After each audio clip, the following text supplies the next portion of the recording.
Have you ever felt the sharp sting of rejection coming from your own child, where silence speaks louder than words and indifference feels colder than winter air?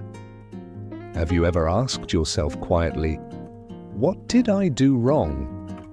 As the years of love, sacrifice, and devotion seem to vanish in the face of their distance, and most importantly, what if this painful rejection is not a curse, but a hidden blessing, a silent teacher leading you to rediscover yourself and reclaim the peace you thought you had lost? Being rejected by your own child creates one of the deepest wounds imaginable. It's not just about feeling forgotten. It's about questioning your worth after all the sacrifices you made. After years of giving them your best, it feels only natural to expect love, respect, and closeness in return. But life often doesn't follow the script we had hoped for, and when expectations are shattered, the pain can feel overwhelming. You might find yourself asking, what went wrong? Why are they treating me like this? Can I recover what has been lost? While this pain is heavy, today I want to share with you a perspective that might change everything. What if rejection is not your enemy, but your greatest teacher? Through rejection, you are offered an opportunity to pause, to reflect on what truly belongs to you, and to begin letting go of attachments that no longer serve you. In Stoic philosophy, great thinkers like Seneca, Epictetus, and Marcus Aurelius teach us that even in suffering, we can find wisdom, strength, and serenity. Today, I will help you see how rejection, far from marking the end, can become a powerful guide, leading you back to yourself. Through 8 meaningful lessons, we will explore how to face this pain, forgive, release old expectations, and most importantly, redirect your love toward where it truly belongs, your own soul. I'm Gabriel, and if this is your first time here, welcome. I invite you to stay until the very end and subscribe. On this channel, we dive deep into the wisdom of life, helping you embrace aging with courage, clarity, and dignity. The final lesson may surprise you. It might even change how you view not only your relationship with your child, but this entire stage of your life. Lesson 1. Rejection is your greatest teacher. Child's rejection does not just hurt. It shakes your foundation. It forces you to question everything you thought you knew about love, sacrifice, and family bonds. If you feel abandoned or invisible today, know this: you are not alone. Many parents silently carry this heartbreak. Let me tell you a story that deeply moved me. James, a father I once knew, gave his entire life to his children. He worked long hours, sacrificed his dreams, and always put his family's needs above his own. But in old age, James was met with silence. His children rarely visited. Phone calls became short and distant. Family gatherings felt cold and obligatory. One day, James shared something powerful with me. I spent years asking what I did wrong, but now I realize the pain I feel is not only about them, it's about the expectations I carried all along. What James discovered is exactly what Stoicism teaches us. It's not events that disturb us, but how we interpret them. Epictetus hour. Children have their own lives, struggles, and priorities. What feels like rejection may often have little to do with us personally. This pain you feel does not define you as a parent. It is simply the emotional result of expectations that were never fulfilled. And this is where the transformation begins. Marcus Aurelius offered profound wisdom. Love whatever happens to you, for it is what was meant for you. You now face an opportunity, not to change them, but to free your heart from clinging to how things should be. Think carefully. How many times have you given love expecting something in return? How often has your happiness depended on being seen and appreciated? James chose to let go. He stopped waiting for others to validate his sacrifices. He turned inward and asked, "How can I fill this space for myself?" When he let go of needing something from them, he stopped suffering because of what they didn't give. A child's rejection is not your final chapter. It is your invitation to reflect, release, and rebuild a loving relationship, not with them, but with yourself. Seneca reminds us, as long as you live, keep learning how to live. And right now, living means letting go of expectations. It means valuing yourself not by how others treat you, but by how you embrace your own worth. So, I ask you now, how much of your happiness still depends on your child's behavior? And what peace could you discover if you chose to release that burden? True love never demands. True peace does not rely on others. It is already within you, quietly waiting for you to return to it. In the next lesson, we will continue this journey together, because once you understand rejection as your teacher, you'll be ready for the next great step, letting go, so you can truly set yourself free. Once you begin to release the weight of expectations, a door quietly opens.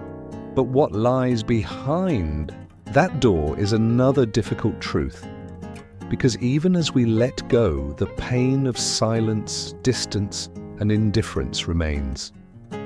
What do you do when the bond you built so lovingly now feels broken?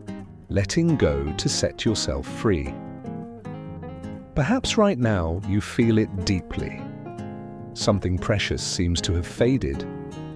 The bond that once connected your heart to your child's now feels like a thread, frayed, distant, and fragile. This, without doubt, is one of life's most profound pains. But here's a truth that may surprise you. It's also one of your greatest opportunities to grow stronger from within. At this very moment, you may want to hold tighter, to fix, to control, to pull them back closer. But according to Stoic philosophy, this instinct, though natural, may only deepen your suffering. Epictetus said it best. Some things are within our control, and some are not. Your child's actions, their choices, their thoughts and emotions, all of these belong to them. You can guide, support, and love them, but you cannot decide how they should act, feel, or live.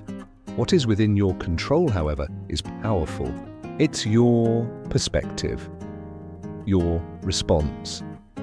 When rejection or distance feels like a personal attack, remember, more often than not, it isn't. Adult children carry invisible burdens. Career stress, emotional wounds, complex relationships. Sometimes, what feels like rejection is merely their inability to cope, not a reflection of your worth. Picture for a moment a mountain. Storms rage, winds howl, rain pours, but the mountain remains still, unshaken, grounded. That is the essence of Stoicism. You do not ignore your pain, but you face it with strength, because how others treat you does not control your inner peace, unless you allow it to. Compassion, the powerful key. To develop this mindset, you need compassion. Yes, it's easy to label your child's distance as ingratitude, but behind their actions may lie unspoken struggles. Perhaps they don't know how to express themselves. Perhaps life's pressures have made them forget how much they mean to you. By practicing compassion, you look beyond your wounds. You understand their rejection may not be cruelty, but confusion, or even silent suffering. Marcus Aurelius reminds us, when you arise in the morning, think of what a privilege it is to be alive, to breathe, to think, to enjoy, to love. Even if your child has grown distant, you still have the privilege of loving them, even from afar. Love does not always demand immediate reciprocity. Sometimes love, in its purest form, is simply a gift to life itself.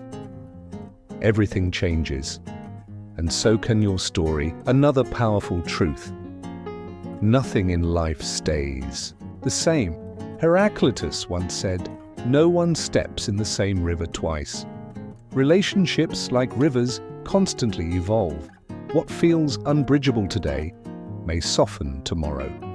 But here's the catch: that transformation begins with you.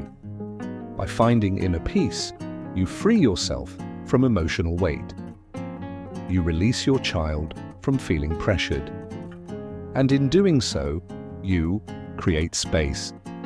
Space where reconciliation might naturally bloom in the future. So when rejection feels heavy, pause and ask, how can I take care of myself right now? The answer is not in changing your child. It is not in forcing them to return the love you gave. It lies within. In reclaiming your power. In remembering that your ability to love, grow, and find joy does not and should not depend on anyone else. Your happiness is always in your hands. In the next lesson, we will uncover one of the most challenging and liberating truths of all: the power of unconditional love. Because while letting go frees you from pain, unconditional love will elevate you beyond it. Once you've begun to let go of expectations and accept what is beyond your control, a new challenge emerges. How do you continue loving when rejection and distance remain? This leads us to one of the most difficult yet transformative lessons: the true power of unconditional love. The power of unconditional love. Unconditional love. It sounds noble, but living it in the face of rejection can be one of the greatest tests of your heart. When your child pushes you away, this love is tested like a river meeting rocks and obstacles in its path. What happens when you try to block a river or force it to change course? It stagnates. It loses its strength, but when left to flow freely, it moves past obstacles, nourishes everything it touches, and carries on. Unconditional love is like that river. It does not stop at rejection or resistance. It continues, not because it does not feel pain, but because it understands that love's purpose is not dictated by how it is received. Accepting a child's rejection and responding with unconditional love does not make the pain vanish overnight. However, it does allow the pain to slowly fade instead of turning into resentment. As the Buddhist philosopher Latan said, true love has no hidden motives. It simply is. When you choose this kind of love, you offer your child a safe refuge. And more importantly, you offer yourself something even greater, a peace that no rejection can steal from you. Unconditional love does not guarantee your child will change. It does not promise that your relationship will heal perfectly, but it does give you something far more valuable: the power to live with integrity, to remain true to your values, and to face the storm with dignity and grace. At its core, unconditional love is not only about transforming the person who receives it, it also transforms you, the giver. It lifts you above pain, reconnects you with your inner strength, and helps you face rejection, not with bitterness, but with clarity and resilience. Next part, don't let your ego control you, but even unconditional love has its biggest enemy: your ego. Pride, that inner voice whispering, I was a good parent. I deserve recognition. I deserve gratitude, can quietly become both a shield and a trap. When rejection cuts deep, pride inflames the wound. You may catch yourself thinking, how could they do this to me after everything I have done? Stoicism, however, invites us to step back and ask, is this feeling helping me heal, or is it keeping me trapped? Seneca wisely taught, the greatest obstacle in life is self-centeredness. When we let pride dictate our reactions, we become prisoners of our own narrative, victims, while our children become the villains in our mind. But what if that story isn't the whole truth? Accepting that you may have made mistakes is not weakness, it is wisdom. It does not mean you are to blame for everything. It simply means you are human, capable of reflection and growth. I saw this firsthand in Robert, a family friend. For years, he felt rejected by his daughter. Every conversation was cold, distant. He always thought, I did my best.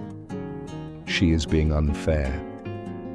Until one day, during a raw and honest moment, his daughter said, Dad, you never really listened to me. You always thought you knew what was best. That hit him hard, but it opened his eyes. Robert realized that his pride had prevented him from seeing the full picture. By letting go of his ego and admitting he had not always understood her, he created space for healing. It wasn't immediate or perfect, but it was real. This is a powerful reminder.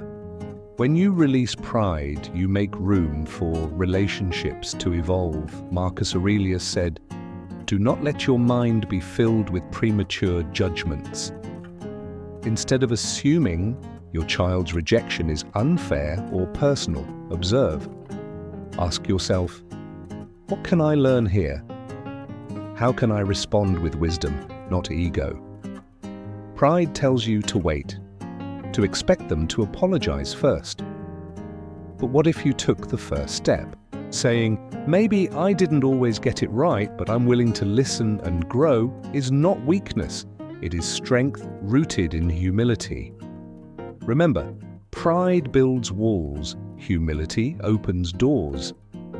As Epictetus wrote, man is not meant to be invulnerable, but to be adaptable. Being adaptable does not mean giving up dignity. It means understanding that love sometimes asks us to shift, to listen, and to grow, even when we are hurt. So ask yourself, what matters more, being right or being at peace? And yet, even if you release your pride, another challenge remains, because no matter how much you let go, the world around you, friends, relatives, society, may still judge your situation. In the next lesson, we'll explore exactly that, how to stay calm and protect your peace when facing the judgment of others. After releasing your ego and opening your heart to unconditional love, you might think the battle is over. But another silent challenge often arises from outside, or worse, from within. What happens when others start to judge you? Or when your own mind whispers doubts about your worth as a parent?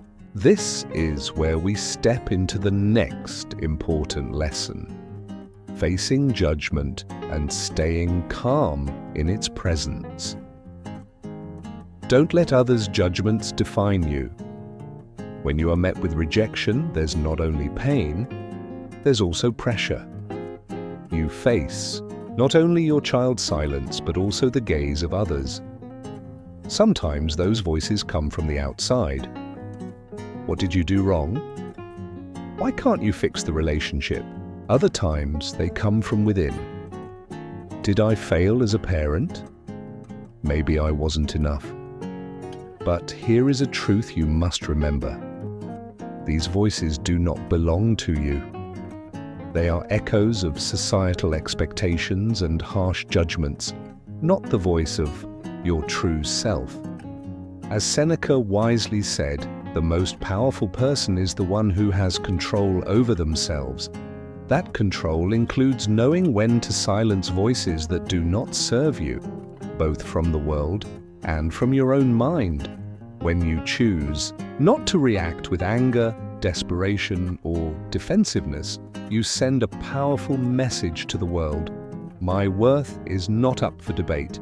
This quiet strength not only protects your peace, but becomes a beacon for others going through similar struggles. You show, by your example, that dignity is not something others give you. It's something you claim for yourself. Reclaiming identity beyond being a parent. Facing judgment is difficult, but here's where freedom begins. Your identity is not defined only by being a mother or father. And it is certainly not defined by the opinions of outsiders. You are more. You are your passions, your values, your experiences, your love for life.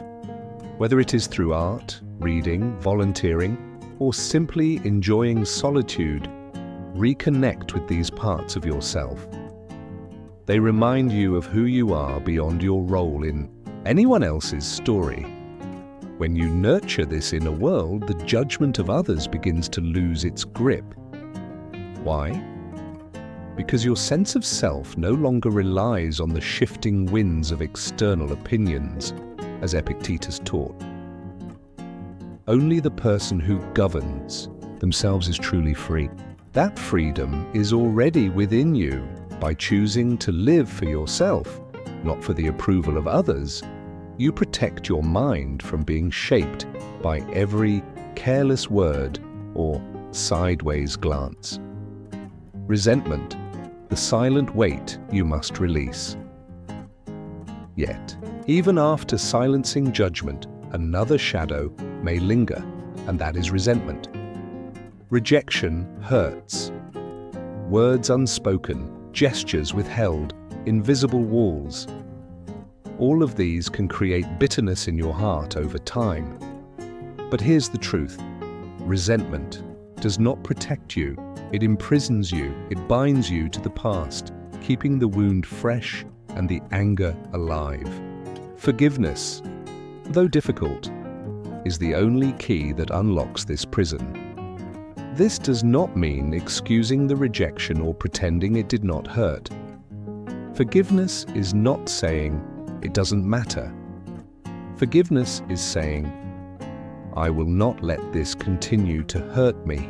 It is an act of deep Stoic wisdom because it shifts the power back to where it belongs, with you, as Marcus Aurelius put it. The best revenge is to be unlike those who wrong you. Forgiveness is not about revenge. It is about transcendence. It does not mean tolerating mistreatment. It means choosing to live above the pain, to stop mirroring indifference with more indifference. Forgiveness heals you first. Forgiveness does not happen overnight. It begins quietly, in moments of honesty. I am angry. I am hurt. I feel rejected. Acknowledging these emotions takes courage or but in doing so, you begin to release their hold over you. Seneca reminds us, nothing is more miserable than being a slave to your anger. Naming your resentment is not weakness. It's the first step toward freedom. Forgiveness, above all, heals the relationship that matters most, the one with yourself. Because rejection often leads to guilt. You ask, where did I go wrong? What more could I have done? But part of forgiveness is turning inward and saying, I forgive myself for not being perfect, for making mistakes, for doing my best, even when it wasn't enough. As Seneca also said, to err is human. To persist in error is foolish. Learn, grow, but do not stay trapped in endless self-blame. Forgiveness does not require their permission. Your child may not be ready to hear your words. The relationship may not yet allow reconciliation, but forgiveness does not need their validation. You can forgive in silence, through reflection, through writing, through speaking kindly to yourself. This inner act holds incredible power. It frees you from needing someone else to change in order for you to be at peace. Science even supports this. Studies show that those who forgive experience lower stress, improved heart health, and greater emotional well-being. It is like finally releasing a heavy stone you have been carrying in your backpack for too long. The stone remains, but it no longer weighs you down. Forgiveness is also humility. True forgiveness requires us to recognize this simple truth. Both you and your child are human. Both of you have flaws, limitations, and unspoken pain. As Epictetus taught, be gentle with others. They too are struggling. Your child's rejection may be rooted in struggles you cannot fully see or understand. Forgiveness means recognizing this shared humanity and choosing to let go even when love seems distant. But even after forgiving, one more obstacle remains. What happens when judgment comes not from others, but from yourself? In the next part, we will explore this silent and often harsh critic within you, and how to overcome self-judgment to live with true emotional freedom. Stay with me, because this next step will be one of the most liberating yet. Once you release resentment and embrace forgiveness, a heavy burden lifts. You begin to heal not just from your child's rejection, but from the chains you unknowingly placed on your own heart. But this freedom opens up another important question. Where does your love go now? This takes us to the next vital lesson. Redirecting your love, turning loss into new purpose. The blessing of redirecting your love. When your child rejects you or pulls away, it feels like a massive void opens up. A black hole quietly swallowing all the love you've cultivated over the years. But here's something crucial to understand. Love does not vanish simply because it isn't returned. Love is energy, deep, sincere, and alive. And while rejection may close one door, that energy still remains. It waits, ready to be transformed and channeled into something meaningful and life-giving. This is the blessing hidden in heartbreak. Not the end of love, but the opportunity to give it a new direction. In the wisdom of Stoicism, Marcus Aurelius reminded us, love for others must be rooted in action. Love isn't meant to wither away in disappointment or resentment. Instead, it must expand, find new paths, and continue to flourish, even in unexpected places. Ask yourself, what once brought me joy before life's responsibilities consumed all my energy? Perhaps it was art, or a deep curiosity for learning.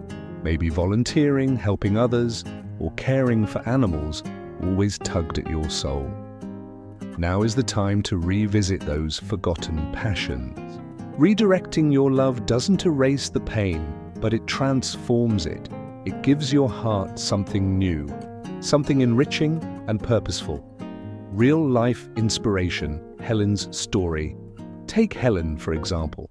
After years of trying and failing to reconnect with her distant son, she faced a difficult truth. She couldn't force her son to return, but she could choose what to do with her love. Helen decided to volunteer at an animal rescue shelter, a lifelong dream she had postponed. "I always wanted to help, but life got in the way," she once said. Through helping animals and meeting others who shared her passion, Helen found not only renewed purpose, but also deep, meaningful relationships. Her love, once trapped in sorrow, began to flow again. It became a source of strength, giving back to both herself and the world around her. Love can flow in many directions, Redirecting your love doesn't have to mean grand gestures. It can be simple and quiet. It may mean rekindling old friendships, reaching out to relatives, or nurturing connections with people who appreciate and enjoy your presence. As Seneca said, friendship is always beneficial. Love isn't reserved only for immediate family. It can blossom wherever kindness and connection take root. Even beyond human relationships, channeling your love into creative projects or meaningful causes. Writing, gardening, teaching, or learning reminds you that love is limitless. Epictetus taught us. Focus on what is within your control. You cannot control your child's choices, but you can decide how you express your love and how you continue living with grace. Love multiplies when shared. Remember, love does not disappear just because it is not acknowledged. When you redirect love, you give it new life. It grows, it heals, it uplifts not only others, but yourself. This is not just philosophy. Studies show that those who give their time and love through altruistic, creative, or community activities report higher levels of happiness, lower stress, and stronger emotional resilience. Love, when shared freely, becomes a renewable source of emotional energy. So ask yourself, where else can I direct this love? Who or what can benefit from the energy I still carry inside me? It could be something as small as planting flowers, teaching a grandchild something meaningful, or joining a cause close to your heart. Every act counts. Every act heals. Redirecting love is not giving up. It's expansion, choosing to redirect. Love does not mean closing the door on your child. It does not mean giving up hope for reconciliation. Instead, it means accepting what is for now, while still allowing your love to grow and thrive in other directions. It prevents you from becoming trapped in sadness or bitterness. Ultimately, love does not run dry. It regenerates, transforms, and multiplies when allowed to flow freely.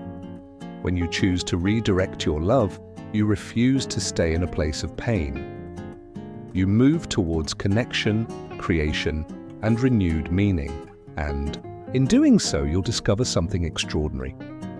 Rejection does not define your ability to love. It becomes the catalyst for new and beautiful ways to live fully.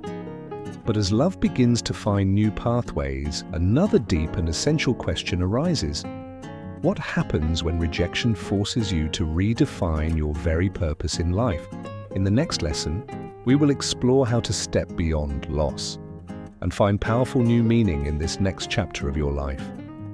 Once you learn to redirect your love, something extraordinary happens. Your heart becomes lighter, your mind clearer. But another question soon arises. If I am no longer defined by being needed as a parent, then who am I now? This is the quiet and powerful moment where your true journey begins. The journey to rediscover your purpose. Redefining your purpose in later life. Facing rejection from your child may feel like one of the deepest and most painful experiences you have ever known. And yet, hidden within that pain is also a potential turning point. This is the moment when life quietly invites you to turn inward and ask, who am I beyond this role I have carried for so long? For years, maybe even decades. Your identity has been shaped by your role as a parent. From their first steps to every major milestone, everything centered around them. You gave your love, your time, your energy. But now, as distance and silence fill that space, it's natural to feel a void, a sense that your purpose has faded. Yet this is exactly where Stoic wisdom offers guidance and hope. Marcus Aurelius reminds us, the happiness of your life depends on the quality of your thoughts. Your purpose is not lost. It's simply waiting, ready to be redirected toward this new and uncharted chapter of your life. Beyond the role, reconnecting with yourself. Redefining your purpose starts with a simple but liberating truth. You are more than the title of parent. Being a mother or father is a cherished part of you, but it does not, and should not, define your entire existence. Within you still lives the person who once had dreams, passions, and interests beyond family responsibilities. Now is your chance to reconnect with those forgotten parts of yourself. Seneca offers this wisdom. As long as you live, keep learning how to live.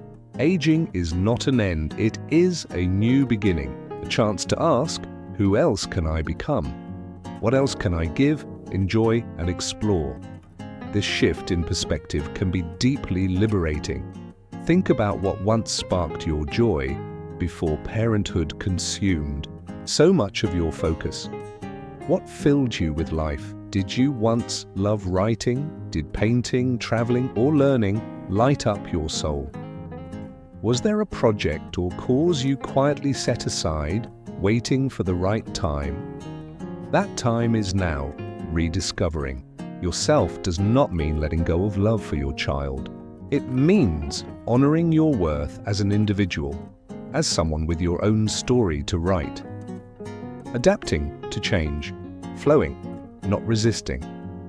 Stoic philosophy also teaches that adaptability is strength. Epictetus once said, "Do not seek for things to happen as you wish, but wish for them to happen as they do." Maybe the distance from your child was never in your plans. But now you can choose to see this reality not as punishment, but as an opportunity. Think of a tree. For years, it provides fruit, shade, and shelter. Then autumn arrives, its leaves fall.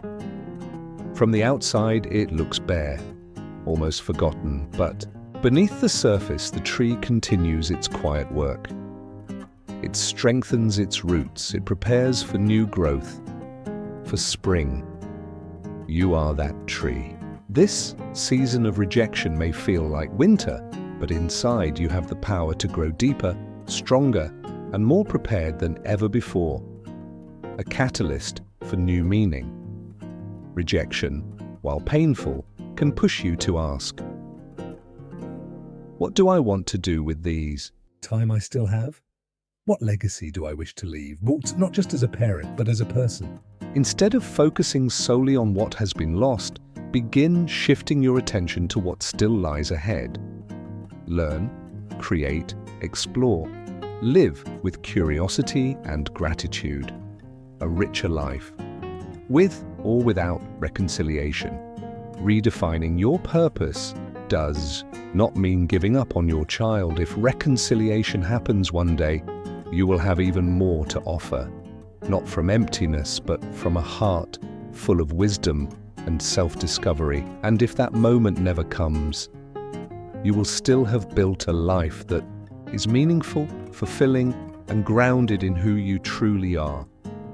Ultimately, this process is not about abandoning love. It is about expanding it. It is about loving yourself enough to grow, even when life doesn't look like what you once imagined. Seneca reminds us, it is not that we lack time, but that we waste it on things that do not matter. Do not waste these precious years. Reinvent yourself. Rediscover yourself. And honor who you are beyond any role you have ever played. Nature's final reminder. Nature has always been our quiet teacher. When a tree loses a branch, it does not stop growing. The scar remains, a sign of what was lost, but still it reaches for the light. Just like that tree, even in the face of emotional winters, you are capable of seeking new directions, of grounding yourself in what nourishes you, of opening yourself up to the warmth of new opportunities. This moment does not define you. How you choose to face it does. You can allow the pain to consume you, or you can use it as fertile ground for rediscovery and renewed life. As Marcus Aurelius said, the universe is change. Our life is what our thoughts make of it. You hold the power, right now, to transform this experience from sorrow to strength. Closing and outro.